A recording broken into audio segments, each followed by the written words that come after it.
Welcome back to the UFC Pros Picks Show. I am James Lynch. He is James Krause. No Nick Kalikas, no guests this week. And we're sorry for getting this out a little bit later, everyone. But Krause is in Vegas, of course, doing a million fight things. We've got UFC 269 this Saturday. Just a reminder, if the odds we're going to be using here today are Bet DSI. So make sure you sign up, use the promo code UFC, and you get a free autographed signed photo from James Krause. I know some people have been asking about that. We'll have more information on that in terms of sending those out. Nick's the one who's sort of handling most of that. So any of that information, just you can relay it to me. I'll relay it to Nick. We'll get it done, but take advantage of this offer because who's doing a signed poster right now? Nobody. We're doing that. Nobody. And that's why we appreciate all of our audience doing this as well. And we appreciate you again for seeing the show a little bit later this week. Let's recap last week. Krause, you did amazing, man.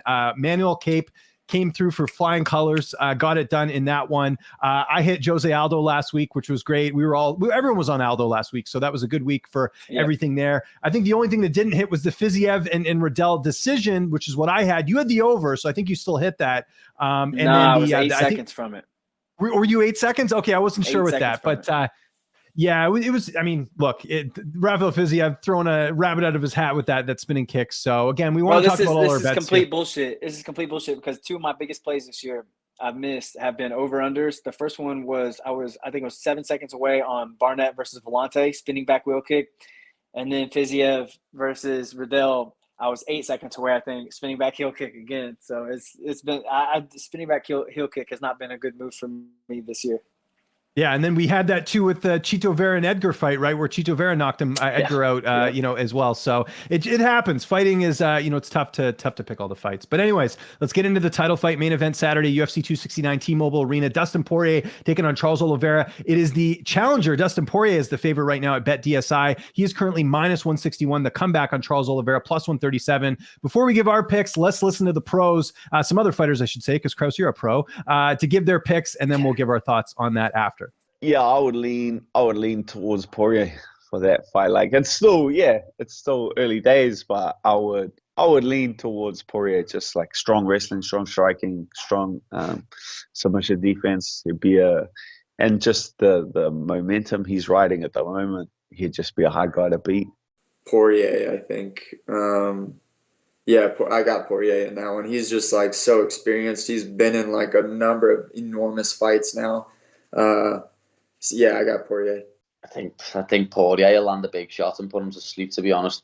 As we saw against Michael Chandler, Charles Oliveira can get caught with big punches and he can get hurt. And Poirier's got big power. He's a big 155er. He's a big unit. So there you have it. All the fighters going with Dustin Poirier in this fight. Are you feeling the same way here with Poirier being the favorite over the current champion, Charles Oliveira? Yes, but there's a couple of things I feel like nobody's talking about, and one is Poirier hasn't been matched up with a good grappler in quite some time, and Oliveira is such a slick guy that he doesn't necessarily have to take you down to be dangerous with his jiu-jitsu. With he can jump guillotine, he can jump the anaconda choke. You see him on people's back standing sometimes, so he's really crafty with his jiu-jitsu, not just on the ground but also attacking it on the feet too. So, but. Man, anytime there's a 25-minute fight, I always like to lean towards the guy that progresses in that fight, and that's Dustin Poirier. I mean, he's incredible as the fight progresses. You can count on him to lock in, and I feel like sometimes, Poirier is 25 minutes to make life fair. 25 minutes for an eternity, and sometimes when you look across at a fighter on any given night, that there's nothing anyone or anything can do or happen to change the outcome of that fight. And for whatever reason, I just have a feeling that Poirier is just going to be locked in on Saturday, and nobody's going to take that from him. I could be wrong here, but man, there's just something different about him this week, and I'm excited to watch it. Well, I'm going the other way on this one, and you guys know this if you watched the Future Show a little while ago, and I think a lot of it has to do with the fact that I think Oliveira just in general has been underrated. Now, look, you bring up some good points. The 5-round experience with Poirier, he's been in the trenches with guys like Alvarez and Gaethje and guys that Oliveira hasn't fought, and I think if you look at the overall resume, Poirier's fought the better guys. However, I think the fact that Dustin Poirier has not fought a grappler in a while, he's got a guy in Oliveira who doesn't really use his grappling that much. Like when he finished Kevin Lee, it was more of like a stand-up, he kind of outstruck him, and then he got the submission. But in general, he hasn't really used his ground game a ton. He tried to submit Tony Ferguson. If it was any other fighter at 155, he's probably getting that submission, but Tony Ferguson is pretty damn durable. I just think that's going to be a factor in this fight, and we really haven't seen Poirier tested there. And I think Oliveira has shown against really good strikers like Michael Chandler that he can survive a couple, really good punches. Dan Hooker never lived to see the second round with Michael Chandler because he got finished in that first round. Oliveira did, and he won the title as a result of that. So to me, I think, there's questions about Oliveira's durability.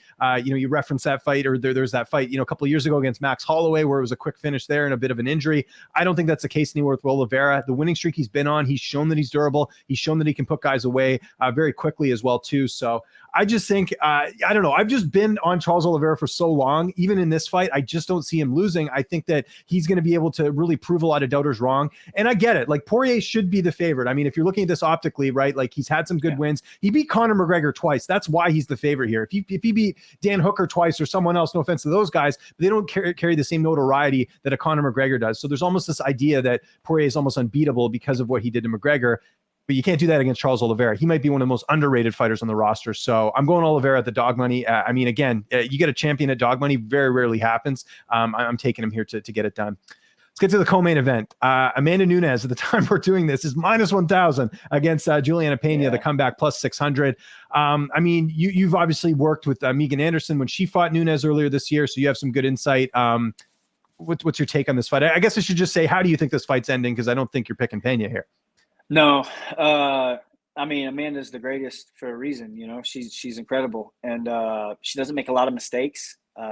She's very good everywhere. She's strong, heavy puncher, good grappling, and that's what people don't talk about is, like, everybody says Pena's a good grappler. Like, can she even out grapple her? Like, Nunes just doesn't show her grappling. You know what I mean? But she can grapple. She's black belt. You know what I mean? She's really good. So I just don't know.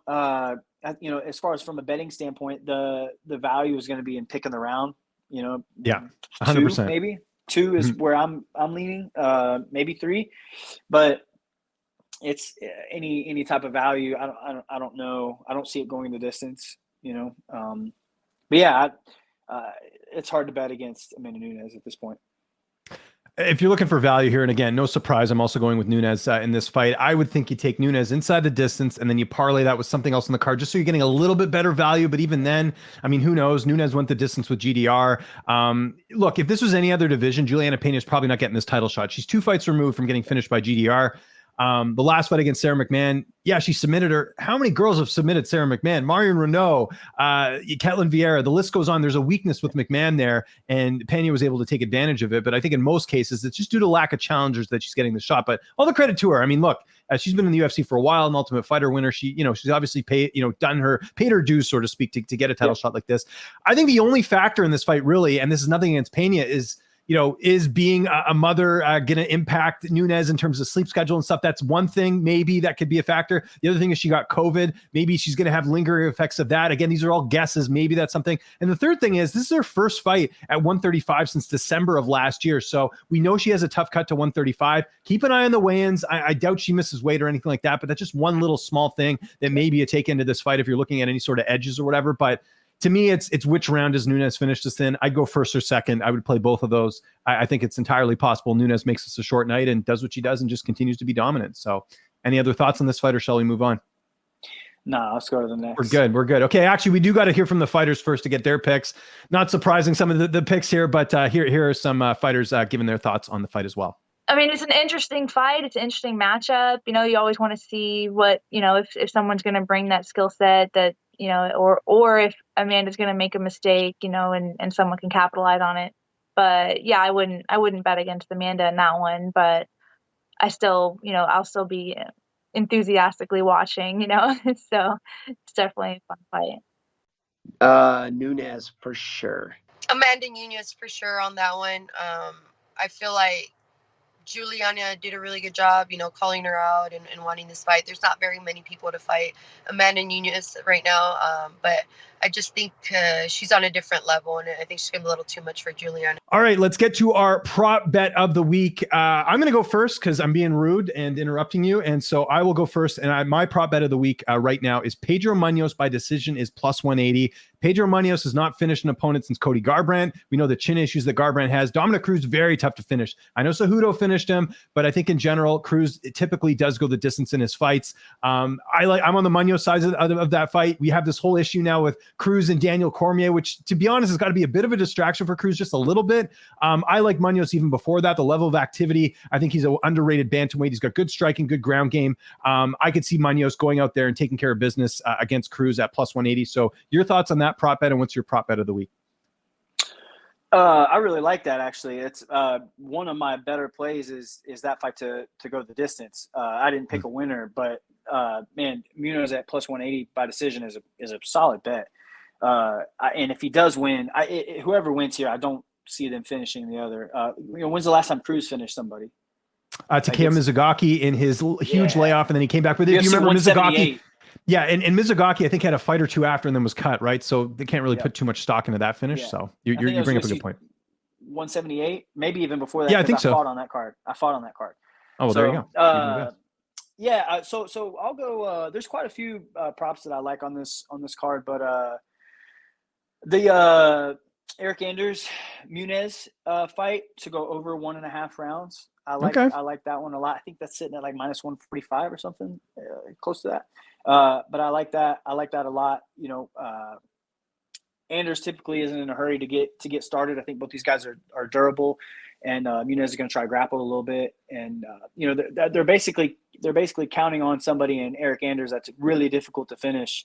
They're saying Vegas is telling me Nunes is going to win, even though he's a slight favorite. Vegas is telling me he's going to win, and he's going to finish Eric Anders in under 1.5 rounds. I just don't see it, man. You know what I mean? Yeah. And matter of fact, I think Anders is a great play as a dog too. So I'm gonna go that fight over 1.5 rounds.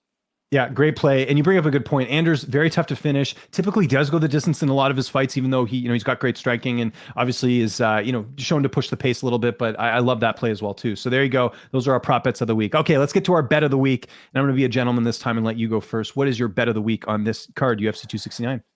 Yeah, I'm going to take a bit of a risk here. I'm going to go Cody Garbrandt. Interesting. Okay. Yeah, you're talking about a former champion. I feel like he is the same version as Kai Kara France. He's better, faster, stronger. And with I think his speed is gonna stay, and his power. If his power can transfer at 125, he's gonna be really good, man. He's gonna be a problem. I don't think the weight is as big of a deal as people are making it out to be. He's never been a huge bantamweight. I just don't see it. I don't see it being a problem. I remember years ago hearing that he could make 25 if he ever wanted to. And, historically the cut from 35 to 25 hasn't gone well for a lot of people. I don't think it's going to be a huge cut for him. I don't think it'll be that big of a deal. So I would prefer them not to get in these exchanges, but as of late, I feel like Cody's been a little bit smarter with how he's handled it. And look who he's lost to. I mean, he lost to TJ twice. Lost to Rob Font his last fight. He just headlined the last card, right? So I mean, Rob Font, Pedro Munoz, these are all elites in the division. And for me, Kai is not at that elite level yet. And I like Cody a lot in this fight, actually. Interesting. I like Kai in this fight, and I'm basing it on a completely different reason. This is why we love having the show, because you're a fighter. You obviously know the technical side of stuff. I'm a stats guy. But to me, I look at the fact that Garbrandt's been finished 3 times in a row. I know it was a couple of years ago, but twice by Dillashaw, once by Munoz, which looking back now, Munoz not much of a finisher. So that was kind of a weird fight too, where he got finished in that one. Yeah. He didn't get finished by Font, but he clearly got outclassed. I just think the wear and tear, and you're right. I've heard from teammates of Garbrandt, including Josh Emmett, who I interviewed ahead of this card, mentioning that Cody doesn't cut a lot of weight. So I don't think it's going to be a huge factor. Yeah. But to me, it's still something where he is going to be depleted a little bit, and he's already got a lot of damage when it comes to getting knocked out. France really hasn't had too much of that. France got a nice knockout win in his last fight. I think when it comes to fighters moving down later in their careers, I typically like going with the mainstay that's been in the weight class. So in this case, France. So him at dog money, I'll take that. But again, that's why you're on a roll right now with these things. So it definitely gives me pause here with Cody Garbrandt. My bet of the week is one that you kind of alluded to there, but I'm gonna actually parlay it with something else. So you mentioned liking the Cruz and Munoz goes the distance. I mean, you could take my prop bet is that Munoz by decision at plus 180, but I'm just to be on the safe side. Let's say it's a close fight like Munoz had with Frankie Edgar, where it goes Edgar's way. Maybe that goes with Cruz. So to be a little bit safer, that's minus 200 is Munoz, and Cruz is minus 200. Okay, so you're not getting great value there. Why not parlay that with Emmett and Ige goes to the decision? Now, I know a lot of people are saying, okay, wait a second here. Josh Emmett, last time I checked, he's got knockout power. He's obviously like very physical, but and Dan Ige is knockout power too. He knocked out Gavin Tucker. But here's the thing: Both Dan those Ige's guys are never super been durable. exactly. Dan Ige's never been finished. He's Hawaiian, which I think is a compliment that a lot of these Hawaiians are pretty tough to put away, unless you're Maki Patolo last week, but that's another story. And then you've got also, the fact that Emmett's coming off this long layoff as well, right? So, to me, I just think that Emmett, with it only being 3 rounds, he does hit hard, but I don't see him knocking out Ige. And like I said, Ige's only finish, at least recently that I remember, is the one over Tucker, and that was just a weird fight anyways, but I don't think Ige's going to finish Emmett as well. So if you parlay those two together, James, you get plus 140 on that. I'll take that dog money all day. So I think those are 2 fights that could clearly go the distance as well.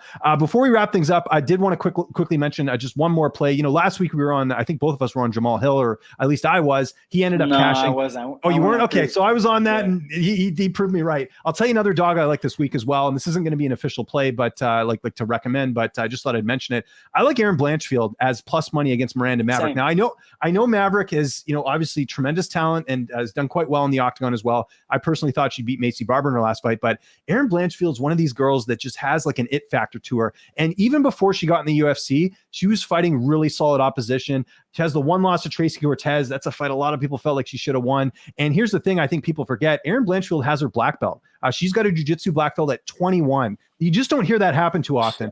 She didn't even get to really show a ton of her ground game in the last fight either. So I just think overall, she's got a little bit more upside. I think it's a risky fight for Miranda to take after that controversial loss. Don't be surprised if Aaron Blanchfield gets her hand raised as well. That was another dog I was looking at on this card. So is there any other spots on this card you're kind of looking at? I know people want us to talk more about the card, but figure if there's any little tidbits you can think of. Oh, one more I'll mention. I just thought of it. I think we talked about this before, but Tony Kelly has a shoulder injury, and he talked about this. We talked about this, I think, on last week's show. So Randy Costa, I think, is still less than minus 200. Maybe you look at that as well, because I know Tony Kelly is, he's obviously fighting, but he's got some things he's dealing with that shoulder, and that's why he's been out for so long. But anyways, what were you going to say? That fight is set. The over set at 1.5 rounds on that. Oh, is it? Okay. Yeah, I like that. I like that one too. There's you know what, people said I'm crazy. I was talking about this with some people earlier, but I like Sakai and Tuivasa to go over 1.5 rounds as well. Okay. Yeah, I could see it. That's a 50-50 fight, that one. And the odds indicate that. I think they were almost dead even. I think even a slight edge to Sakai. Just 2 inconsistent fighters. I know Tuivasa's coming in on a really nice roll over the last couple wins. Sakai's not that far removed from knocking out Tybura. So that's where I'm kind of like, people look at him losing to Rosenstrike. It's like, well, he's Rosenstrike, right? Like, and dude, he fought Alistair Overeem really well standing. Yeah. Like, yeah, he did. You know what I mean? Like, Overeem was taking him down. That's where he was getting beat up. But striking, he fought him really well. Like, Tuivasa, I wouldn't be surprised if you see Sakai put him in the clinch early. You know what I mean? Milk the clock, get him worn down a little bit, take that first round jitters out of him. I would not be surprised if that at the least bit. So take all that in, everyone, digest it, enjoy it, and just enjoy the fights this weekend. It is UFC 269. Before we go, always got to mention the promo code. If you sign up at BetDSI, use the code UFC. Not only do you get the match deposit bonus, but you get the autograph signed James Krause photo. Again, any issues with that, just let us know. We're tracking the code and making sure everyone gets their photos and all that. So just keep us in the loop. We're very easy to get a hold of. Mainly hit up Nick or me or whatever. We'll sort of navigate that. Leave James alone. James is doing enough of the God's work, even doing this show while he's in Vegas this week. I was going to ask you, are you there for Derek Minner, or who are you there for? Minner. Yep. Minner. Okay, I figured as much. Great fight against Ryan Hall, by the way. Looking forward to that under one. 2.5 rounds. There you go. Krause said it.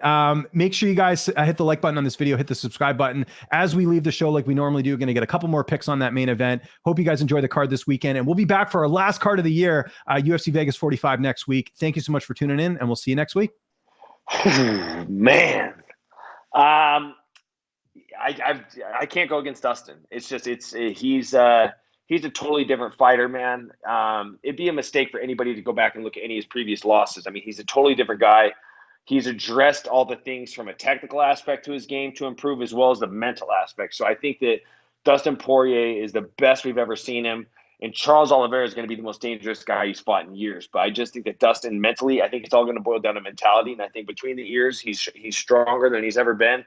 You got 2 wins over Conor McGregor in your back pocket. I'm taking Dustin. I'd be leaning towards Poirier, man. I love his hunger. I love his consistency as well. He's a guy that is not going to go away easily. Oliveira is extremely dangerous, but I think Poirier is just too damn good, too damn experienced at this point.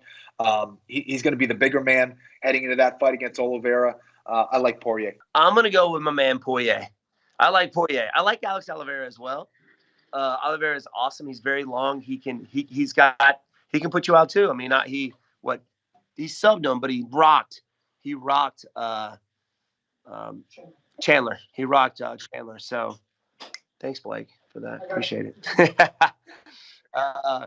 So I'm going to go for Poirier.